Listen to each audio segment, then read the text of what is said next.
سوال ہے کہ نماز فجر کی دو سنتیں فرض رکعت سے پہلے ہی پڑھنی چاہیے یا بعد کے اندر بھی پڑھی جا سکتی ہیں؟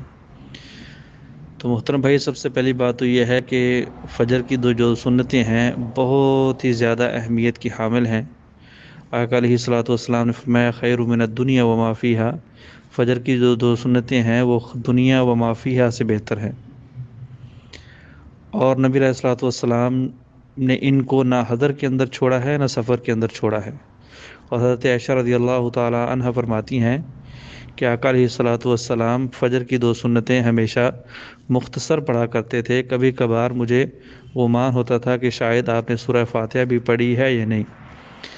تو بہرحال یہ سنت موقدہ ہے، اور سنت موقدہ میں بھی وہ سنت ہے جن کو آپ نے نہ حضر میں چھوڑا ہے نہ سفر میں چھوڑا ہے۔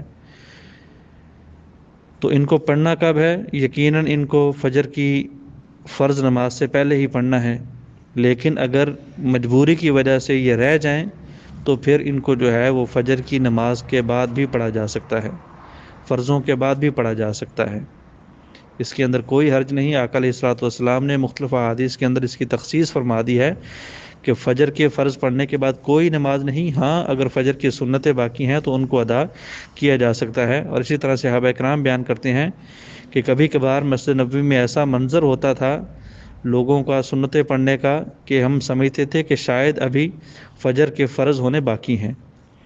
تو باقی رہا مسئلہ کہ ان کو جو ہے وہ اشراق کے بعد پڑھنا چاہیے یا اشراق سے پہلے، تو بہرحال اشراق سے پہلے بھی پڑھی جا سکتی ہیں۔ اگر آپ کے پاس وقت ہے اور آپ مسجد میں بیٹھنا چاہتے ہیں، مسجد میں بیٹھ سکتے ہیں اشراق تک، تو فجر کی دو سنتوں کو اشراق کے بعد بھی پڑھا جا سکتا ہے۔